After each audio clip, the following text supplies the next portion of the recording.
ये अब किसान आंदोलन नहीं बचा, ये देश का जन आंदोलन बन चुका है।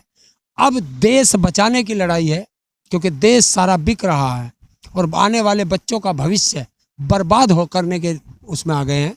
सबके हाथ में कटोरा आ जाएगा। हम तो प्रधानमंत्री चुना था, लेकिन ये तो देश विक्रेता निकल गया, ये तो अडानी अंबानी का चौकीदार निकल गया। क्योंकि हम समझने में हमसे गलती हुई है, क्योंकि उसने कहा था कि मैं प्रधानमंत्री नहीं, मैं चौकीदार हूँ। हम भूल गए कि ना तो किसान के घर पे चौकीदार होता है, ना किसान के खेत पे चौकीदार होता है। अरे चौकीदार तो उद्योगपतियों के या तो घर के मोंडे पे होता है या उनके इंडस्ट्री के मोंडे पे होता है। नमस्कार, लेट्स टाइम न्यूज़ चैनल में आपका स्वागत है और मैं हूं सैयद अबू रागिब।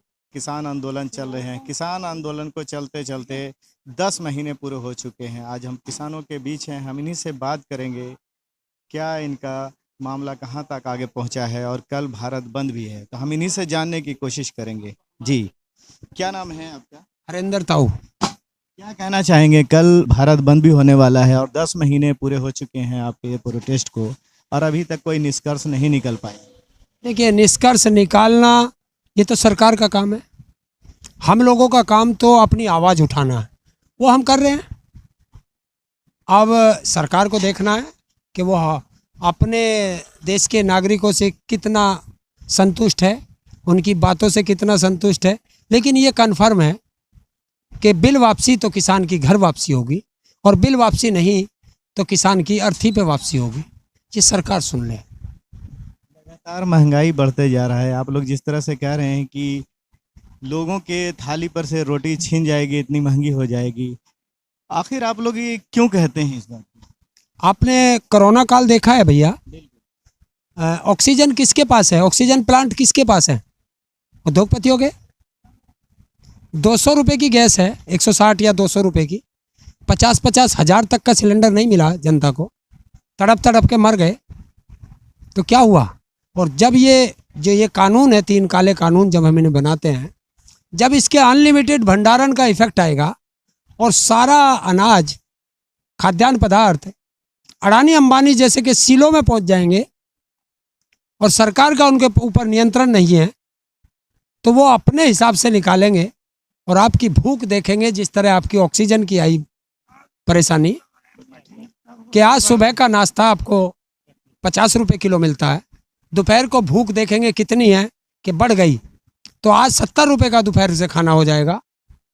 शाम को देखेंगे, शाम को और ज़्यादा भूख बढ़ी है तो अब शाम को 100 रुपये का हो गया, क्योंकि ये तो भूख पे बोली लगाएंगे।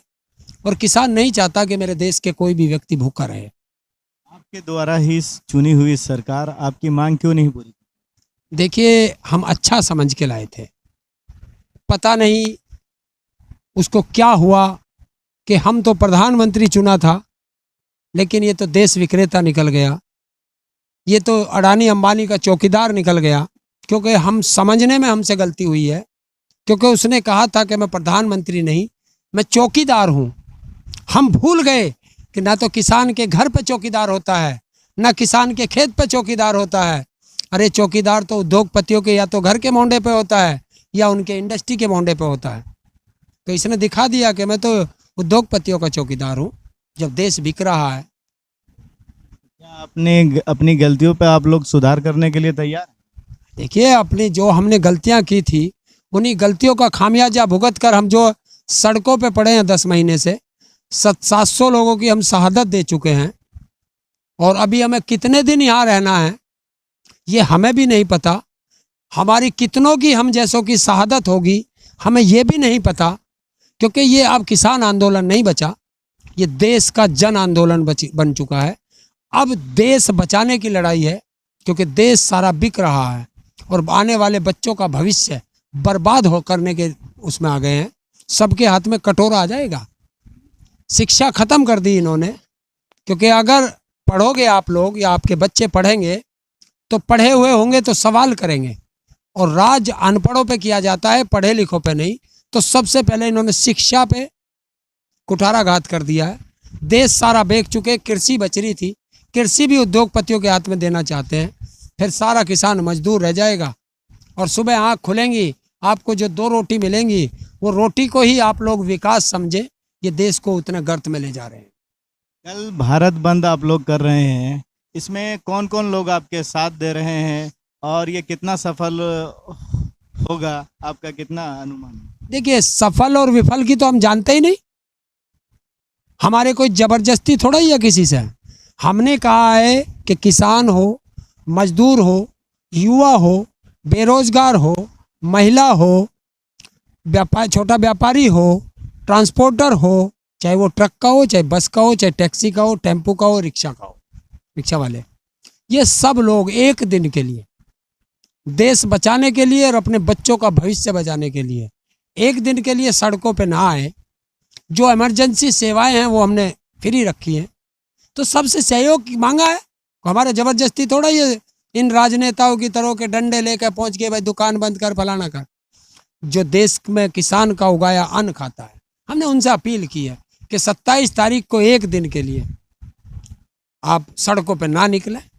तो ये अपील की गई है, क्योंकि आप चाहे कितना भी अच्छा रह लो भारत बंद, आपको गोदी मीडिया पे सुबह एक ही चीज़ चलती दिखाई देगी कि किसानों का आंदोलन विफल, इसका कोई वो नहीं हुआ। क्योंकि जिस तरह आपने अमेरिका में देखा होगा कि मोदी के जिस होटल में रुका हुआ था उसके सामने एक गार्ड खड़ा है, 2 पत्रकार खड़े हैं और 4 किराए के ढोल बजाने वाले खड़े हैं। और उत्तर भारत का मीडिया, गोदी मीडिया कह रहा है मोदी जी की देखो कितनी जय जयकार हो रही है। और वो जय जयकार करने वाले कौन थे ये तो वो जाने। तो ऐसे ये हमें दिखाएंगे, हम उसका उल्टा कर देंगे हमारे लिए। 2022 के जो इलेक्शन होने वाला है यूपी पर, क्या आपका आंदोलन कितना असर दिखेगा? देखिए, आप ये मत देखो आंदोलन क्या असर दिखाएगा। किसान दुखी है, जब मैं दुखी हूं तो मैं वोट क्यों दूंगा। युवा रोज लाठी खा रहा है रोजगार के लिए, तो वो क्यों वोट देगा। महिलाएं हैं महंगाई से त्रस्त हैं, वो क्यों वोट देंगी। जो कोरोना काल में तड़फे हैं कि ना एक हॉस्पिटल बनाया, ना एक स्कूल बनाया, ना ऑक्सीजन मिली, ना दवाई मिली, ना बेड मिला, उनके परिवार खत्म हो गए, वो क्यों लोग वोट देंगे। तो ये सब है और हम लिखेंगे जन जागृत। मैं 2 अक्टूबर से यहीं से आगे मेरी साइकिल खरीद लाया हूँ। साइकिल से मैं यात्रा पे निकलूँगा राकेश जी का संदेश लेकर के पूरे प्रदेश के अंदर किसान जागरूकता अभियान यात्रा पर। सुबह 9 बजे मैं यहाँ से निकलूँगा 2 अक्टूबर को, और इधर से बागपत, बड़ौत, शामली, सहारनपुर, मुजफ्फरनगर, बिजनौर, मुरादाबाद, रामपुर, बरेली, शाहजहांपुर, सीतापुर, लखनऊ, ये लखनऊ तक का रूट बना दिया गया है। आगे जहाँ को हमारे किसान भाई हमें कहेंगे, आदेश करेंगे, उधर को चल देंगे। देखिए, ये थे किसान गाजीपुर से। 10 महीना पूरे होने पर आज मैं यहाँ आया हूँ और ये बड़ी ही मुखर तरीके से अपनी बात रखा है। और इन्होंने ये भी कहा है कि अगर 2022 में भी इसका असर देखने को मिलेगा। कल भारत बंद है, अब देखते हैं क्या होता है भारत बंद के बाद, कितना इनका जो है भारत बंद सफल होता है। बने रहिए, इस तरह के न्यूज़ आपके सामने हम लेकर आते रहेंगे। तब तक के लिए दे इजाज़त।